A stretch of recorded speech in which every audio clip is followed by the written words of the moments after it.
Hello and welcome back to the channel. Thank you for joining me on another of my interviews. Now, you may remember a few weeks ago, I had a very lovely and feisty lady called Kimberley from the Public Child Protection in Wales. They were fighting for their children's rights not to be overly sexualised in school. As you may know, the curriculum now is somewhat warped, I think is a good way of saying, in which they are sexualising our children. And if you don't know that, then maybe you should, because this is happening right across the UK. Kimberley's been fighting that. I helped out on their podcastathon they had where they were raising money. A lot of people got involved in all of that, and it's been absolutely fantastic. A lot of people backing it and finding out about the story. However, this is like a David and Goliath story, with Kimberley and representing 5 families who've taken the government to the Welsh government to court, now facing the whole wrath of the government, who, for whatever reason, and it seems very strange, that they would like our children to be completely sexualised, and so they're throwing everything at these families, even to the point of threatening their assets. That means homes and, well, in their case, because they rent, it's their furniture. We don't want to see people thrown out onto the street because they're protecting their children. So let's talk to Kimberley. Hello, Kimberley. Hi, Richard. You okay? I'm very well, but I'm slightly worried about the situation that you're in, as indeed everybody should be worried, because we had you on the show before. You were telling us very eloquently and with passion about what's happening to the children across our land, the sexualisation in schools. And these your five families have been from all different walks of life who didn't know each other, have decided to take to the Welsh government. Is it the Welsh government? Yeah, it's the Welsh government, it is, yeah. And you've had to pay huge upfront costs. Anybody going to court knows that it's an expensive thing, so you don't do it without without trepidation, of course. And it's sort of getting more costly, but you're doing it for such a noble cause, which of course is one reason why people are interested in it, but it's taking a bit of a turn for worse. So maybe you could tell us what's going on. Yeah, so if I just give a little bit of background information. Yeah, please we have actioned a judicial review against the Welsh government because they've mandated a sex education from age 3 to 16 with no parental opt-out. And it's part of the whole school approach. So it's no longer a standalone subject. It's the whole school approach. It's all across the curriculum with unethical ideologies. You've seen the graphic lesson content rolling around the UK. We're all part of the same system. So the Welsh government proposed these changes, I think, back in, well, they all agreed in this in 2017. But I think in 2019, the Welsh government here really started making changes, so removing our parental rights, our say over this education. And we began the democratic process. So we took part in consultations and we took part in the petitions. We wrote to our representatives and things like that. So I think it's really important people understand that we did go through that process, because we are not here now complaining because we've just had bills on a meaningless issue. There is meaning behind this, and we have gone down the right channels. We believe we did everything the right way. So that's why we are complaining about the government's aggression towards us now, because as you know, we had no option but to take the judicial system. And the government couldn't provide us with a barrister in time for the implementation of this. So we attempted an injunction on it at first, and that didn't go in our favour because the Welsh government said that it's too late to put an injunction on this. It's all in place, ready to go, all fired up, ready to go. So they said we could have our judicial review in the November. So we've already had to pay the costs then of that injunction. September came and the government had misled the country again. Nothing was ready. It was all still under wraps. The judicial review came and obviously we started that. So we've paid all our bills as and when they've come in. Every single bill we've paid for our side and their side. So this is not a case of we've gone into this blind. We knew, it would cost. We understood that from day one. But where we're at now is the last going off in January, the government, the court ordered us to pay fees of £50,000. Well, we have applied to the court. We've asked the judge for permission to appeal against this decision because we do believe that we should have parental rights. We don't believe the Welsh Government have the power to take our rights away. We do believe that with the court cases currently going on in the UK right now with regards to these sex education organisations, the discussions taking place in Parliament, you've got Miriam Kids openly speaking about lessons where children are being taught how to choke your partner safely. These things now are hot on the political agenda. So we believe there is even more cause for this judicial review to be heard than what it was when we were providing the evidence. The evidence we've provided has come to light now. It is in the mainstream now. So we believe that we should be carrying out the judicial process in its entirety before paying any costs. But we have, however, paid £23,000, and the government are aggressively now coming after us for the other remaining £27,000 with the view to price us out, basically. The terms they use as well, how we shouldn't be actioning court cases if we don't have money. Well, how can you put a price on children's innocence, and how can you put a price on their safety? This is and was ruled a complex constitutional matter. So I don't see this as a Mickey Mouse court case or a Mickey Mouse issue. This is not a joke, this is serious. But the government are using aggressive tactics towards us. I don't think this has happened in the history of a government before, an issue like this, coming after parents' furniture. So yeah, we're in strange times, but we are not going to back down, Richard. We can't back down. No, absolutely. And why should you? I mean, and other people should get behind you, because this ultimately, if this goes the wrong way, this whole sexualization of children in schools is going to be continually rolled out and will affect every child who is in mainstream education. Well, the most concerning thing of all is this is rolling out across the rest of the UK. So, and we do know, and there's evidence on our website telling us that all 4 countries of the UK adopted this in March 2017. So we know we're using the same frameworks. We know we're using the same third-party organisations. But what the rest of the UK really need to be concerned about now is this ruling in the courts. They have said we have no parental rights. Well, okay, if this is all about children's rights, as they were saying, bearing in mind how children now have sexual rights, but we'll put that to one side. So if this is a children's rights matter, as a parent of a child with additional needs who has fought daily for his rights, I am my child's best advocate. Therefore, how can my child have his rights exercised if I don't have any rights, if I don't have any say, and I don't have any voice? So it just seems to contradict itself, really. So what we're seeing now is a system that's empowering children beyond capacity for whose benefit? It is not for the benefit of the family. No, and presumably not for the benefit of the children either.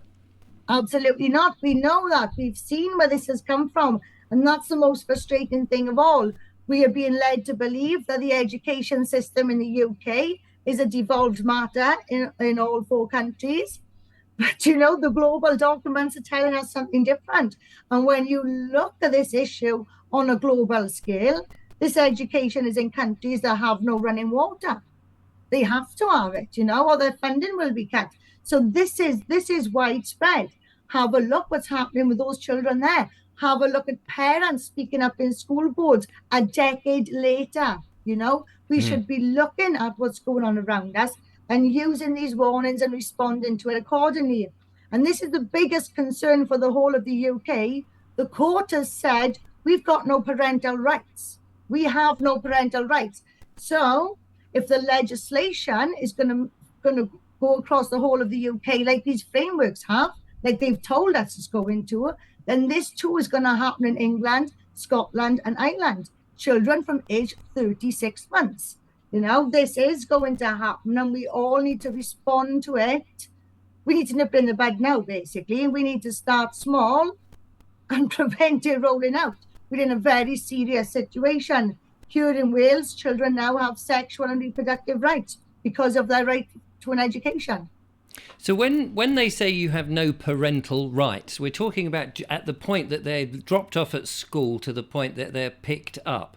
So any time they can, not only, I mean, the horrific and rather horrible sexualization through the lessons and stuff, but for any other thing, whether they will allow a child to have any kind of medical care, presumably they would dictate how they see it, because once you've removed the right of the parent, you've effectively said, for this period of time, you're not responsible at all. Well, this is it. I mean, that must horrify people. Well, it horrifies me. Yeah. But, a lot of people seem, I don't know, they led to believe that schools are just places of safeguarding anyway. And a lot of people hold schools in high regard. So they blindly trust them, if you wish, Yes. And I think that has a lot to do with it. But like people say, well, they can't give our children paracetamol without our permission. But they are actually changing their gender identity without our permission. We've seen this happening. We've also seen this happening in Wales, in Rhondda and Taff. So this is happening all across the UK, and it's the same frameworks. It's just got the different council, the local authority label on the front, Open the cover and we're all looking at the same thing. And I mean, so much of what education is about, I mean, apart from, say, the history and maths and learning facts, if you are indoctrinating children with different philosophies or different religions or different ideas that people under 18 that families are not very keen on and want to say, look, we're happy for you to learn mathematics and the kings and queens of the land and where certain countries are, but what we don't really want our schools to do is to tell us how we should feel about certain politics or certain like this, what we should know about sex at different stages, whether we have a left or right agenda, whether that's not really the place for school. And yet they seem to have decided that they're going to be complete and utter parents for those 7 or 8 years or 14 years, whatever it is, that kids are attending school. And so this is, I can't emphasize enough how much indoctrination potentially is going into those children. Now, clearly some schools must be different from others, but this is a top-down agenda, isn't it? It absolutely is. And like you said, children should be taught fact and they shouldn't be taught ideologies. Well, you're dealing with somebody who might have a degree in art. And how does that person with a degree in art understand if this policy is giving me facts or philosophies? Unless you've got the time or you're well read, you're not going to understand if it's good or bad. And also, you're not going to question it. No. You're not going to question it. So it's like as if these, you do have to be well read to totally understand the magnitude of this. People have said to me, do I disagree to the teachings of LGBTQ+? Absolutely not. Because if you taught the truth, you're going to be teaching the horror stories that we are trying to prevent. So this is it. Everything is cherry-picked and tailored, crammed into policies. When you look at the people writing these policies and the people writing the reports, they are questionable people. But the people on the ground delivering it, you've got a network of educators then delivering this education that they can't critically assess or analyse themselves anyway. And then who are we dumb parents to ask any questions? So it's been laid out wonderfully, to be honest with you. It really, really has. Like I said, when you strip it all back, and you think, well, this person I'm speaking to here just has a degree in art, and we're asking them to deliver, let's look at biology, for instance. What can that teacher that knows all about art tell my son about lumps in their testicles, or my daughter about her immature cervix? What can this person actually do in that moment? Not a lot. Therefore, whichever's passed down through the system is going to be delivered based on an interpretation of that individual. which is usually Google or a Facebook group. And I can tell you that with conviction because I'm on most of the groups looking at them. Right. You said before that this, like this sexualization, the sort of philosophy is going through not just one lesson on sex, as if that was, sufficient, but it's going through all the other subjects. So your art teacher might have to be saying, well, what we want to represent in the art that we draw is all the different types of gender people, the alphabet people. And so instead of draw a house. If you're a young kid, I remember going to school and they say, draw your family, draw yourselves, and you draw your mum, your dad, and in my case, a sister and me, and the house and the garden pet and not garden pet. That sounds weird. The pet and in the garden. Yeah. But they may sort of say, no, you haven't got enough of the different types of genders in there. You need to, and you need to sort of do this or do that And so even in art programs or history lessons and things like that, they're still influencing this notion that there is this particular philosophy which parents may not have bought into, may not be part of the way that they think or the way they want their children to be brought up with. I mean, I imagine a lot of parents would think, in many ways, that's our job. And when the children reach the right sort of age to learn about the bees and the birds and the bees, and I had a very embarrassed father telling me how it worked when I was 13, but I remember that conversation for its awkwardness, and we both got through it. I wouldn't really have liked to have been at school amongst all my school friends learning this sort of stuff, particularly if it's no more than simple biology. Well, this is another thing. Children are emotionally ready at different stages. We've also got children now who would be experiencing things at home. We are told that this education would help and support the children who are actually being abused. But on inspection of these documents, I can categorically tell you that the only thing this document says about abuse is violence, sexual violence. Now, child abuse in large terms is rarely violent because they wouldn't be able to get away with it if it was violent. It needs to be confusing. It's part of the grooming process. Therefore, that's adding to the confusion. If there's a biological reaction with that child then somehow experience pleasure. So, we're getting told this education does one thing, but the damage it can have on individuals for many different reasons is incredible. And that's why we need a full inquiry into this because it does more damage than harm. And we've looked at this from all angles, every single excuse, at the sexualization of children. Children aren't all emotionally ready for it. Some children are experiencing things, I've got two children. My oldest boy, he has additional needs, autism and ADHD.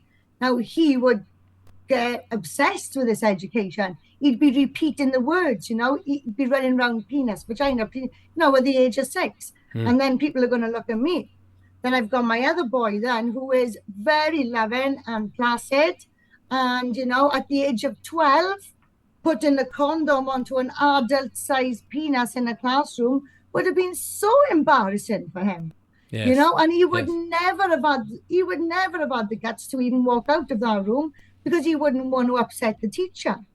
So that's two different children, one lesson, one family, two different children, different outcomes, massively different outcomes. So yes, this education and these opportunities need to be available, but they should never be pushed into children's faces.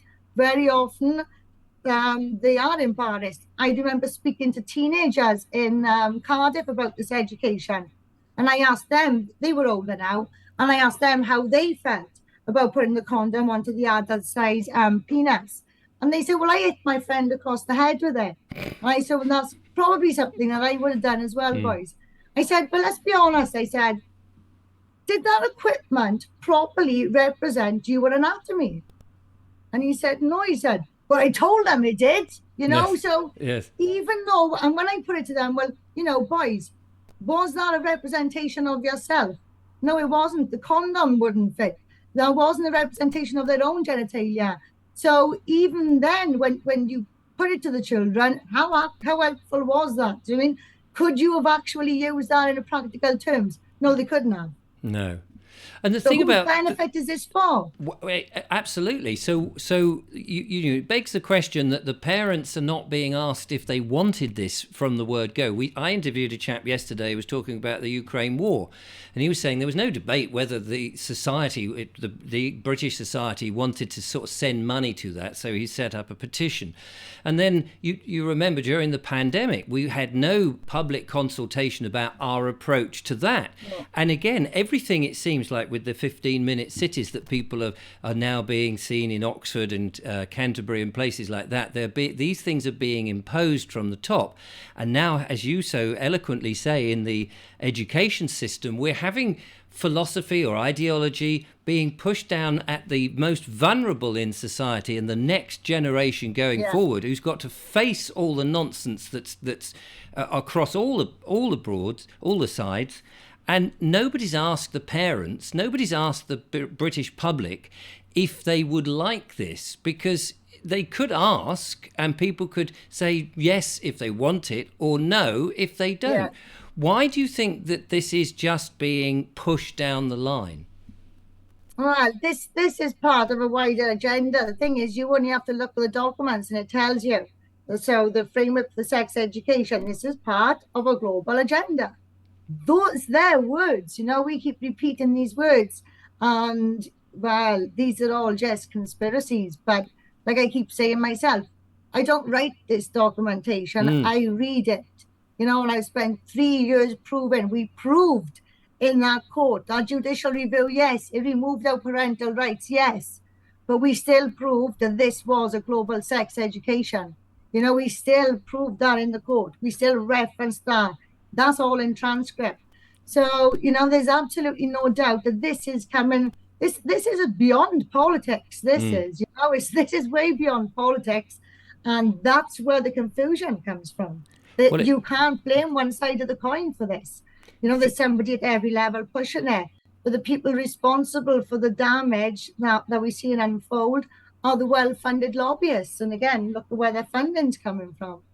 So it's hardly a theory, a conspiracy theory, if it's happening, if it's there, and it's no longer a theory, it's practice. And this is another thing, like the Welsh government have put out statements saying that we are dishing out misinformation. Well, I would put it to the public. I'd ask the public one question. Why are the government not naming us in these statements? Now, the reason for that is simple, because that would be our opportunity to go into court again. Only this time would be for a libelous issue, because they know it's not misinformation. And that's why they won't name us. They won't name our group.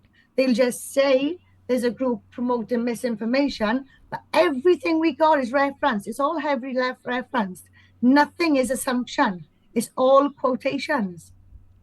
So you've got the families in this situation where they're asking for £27,000 or they're going to come in and take your furniture. What can you do? Well, to tell you the truth, I would just let them take my furniture if it was up to me. But what we are going to do is we're going to raise that £27,000. We're going to raise more than £27,000, and we're going to take this to Strasbourg, because every single time the government tried to give us a blow, we simply rise to the occasion, whatever that occasion might be. So at this moment in time, we are raising awareness. With the awareness, we're raising the money, because this is the opportunity. This is not about the bill we've got now. This is about the bills that's to come now, Like I said, the higher the court, the louder the message. We keep on going. We get stronger. We unite. This is the kingdom, and we unite it. This is our golden opportunity here now. Yes, this fight is currently in Wales, but England had the opportunity. They kicked it out on a technicality. Scotland's running rings around their people because it's fast and furious in their classrooms without any consultation or legislation. So this is our opportunity now. Let's take this all the way. Together we take this all the way. We don't cower down to this, Richard. We certainly don't cower down to this. If I had my way, I'd be posting selfies on Facebook with my empty pockets hanging out, I really don't. That's the way. That's my mindset. That's the way I am thinking. I am the more stronger member of the group, but this, as far as I'm concerned, this keeps us in the game longer. It gets people informed. This creates the movement that we need to solve this. A court case is never going to solve it, but it keeps us in the game and it keeps people informed.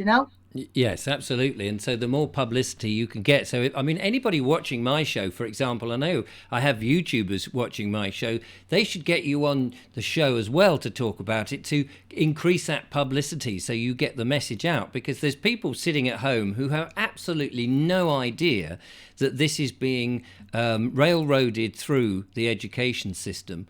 There also must be people who have got quite a wealthy pocket of money who want to put their money towards benevolent things and want to be here's a word it's difficult to say, philanthropic, and help things. And this is so important because it is, as I keep saying, it's the next generation, and the education system has such a stranglehold on the majority of kids. Now, a lot of people are taking their kids out at the moment of the education system because they're not happy with a whole range of different things.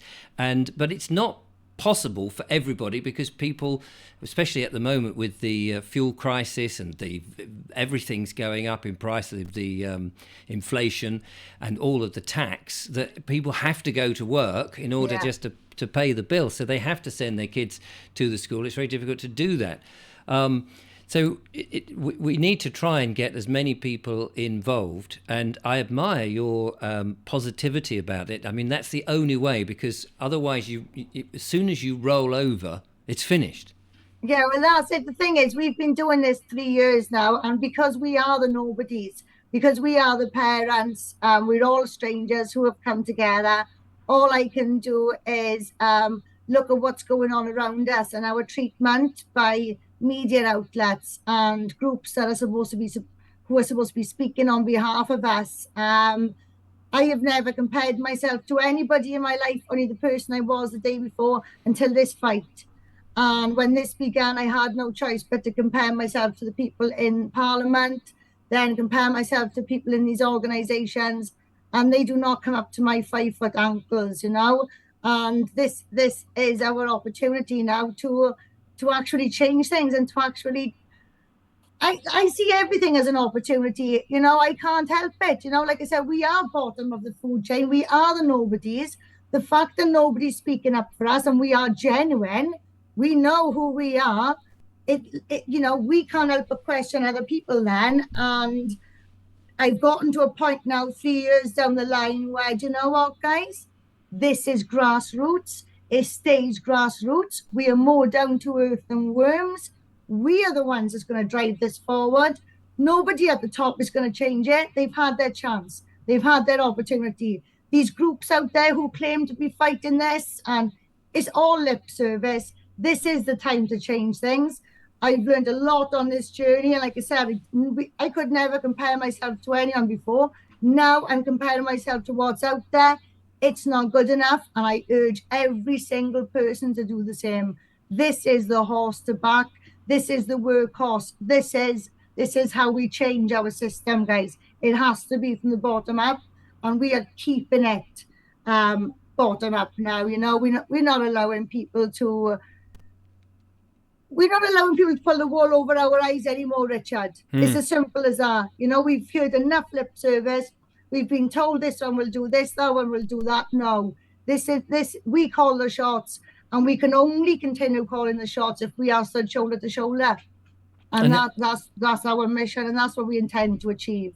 And the other fellow parents, not your families, but other members of the public that have been touched by this, what's the response from other parents? Are they on your side, or are they sort of a bit too complacent? Right. So the court of public opinion is with us, because this is being sold as a diverse and inclusive education.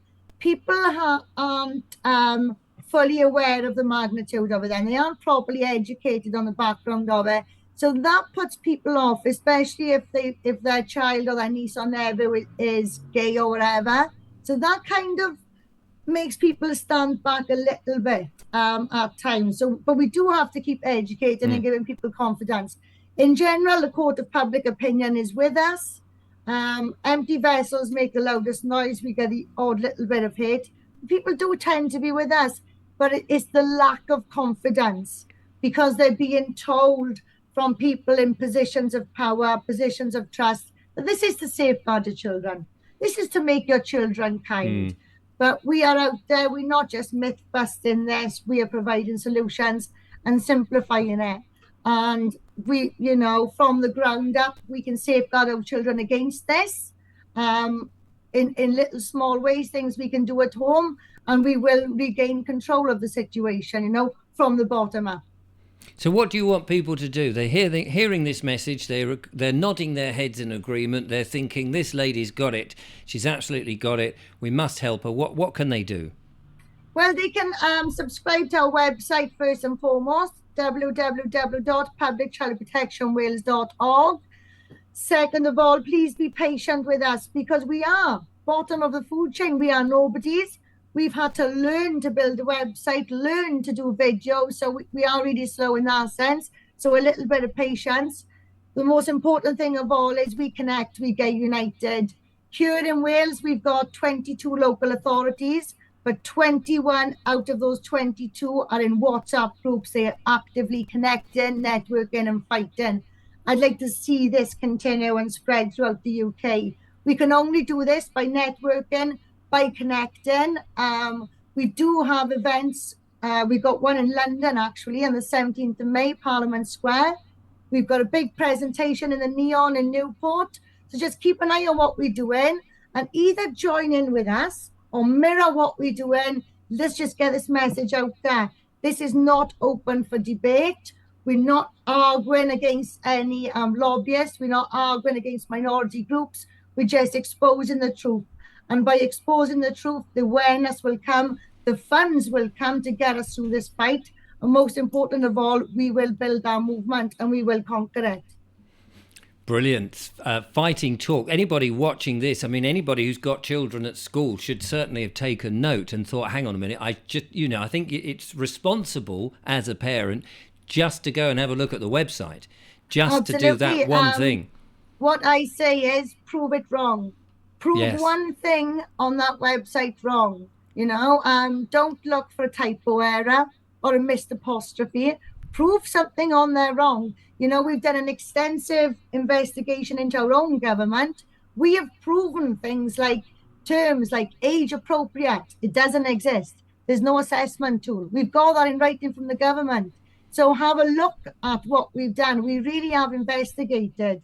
Have a nose around. It'll take you a long time. But ask questions. Come and ask us questions, you know. Don't prejudge us. Look at what our concerns are.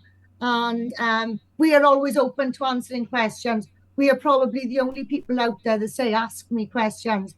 So please, just don't be afraid to ask. Look into everything. And there's a warm welcome for everybody when they realise the hot water we're actually in.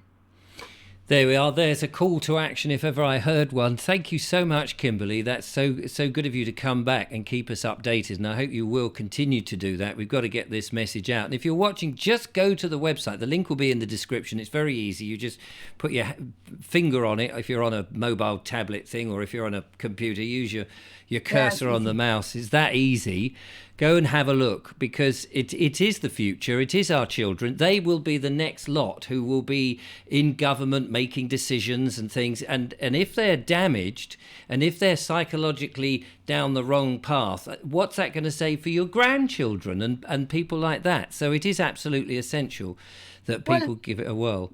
What I say, Richard, is don't believe anything I say. Don't believe a word I say, but equally don't believe a word anybody else is saying. This is your duty to investigate this properly and just play jury. What are they delivering compared to what we are delivering? Not what are they saying, what are they delivering? And then when you actually look at it, there is no evidence to support anything they say. But there's plenty of evidence to support every word we say. Absolutely. It's very much my theme of we've got to take back responsibility for everything in our life. We've given away so much to authority, and they're playing the parents, and now they're taking the parental rights from children. Let's not do that. That is a dangerous place, dangerous game to play. So there we go. Thank you so much, Kimberley. Another wonderful talk. And so I will be back again with more interviews, but go and check out the website, do the right thing, and we will see you soon. Until the next time. Thank you very much, Richard. Thanks a lot. My pleasure. It's such an important cause. Till next time. Bye-bye.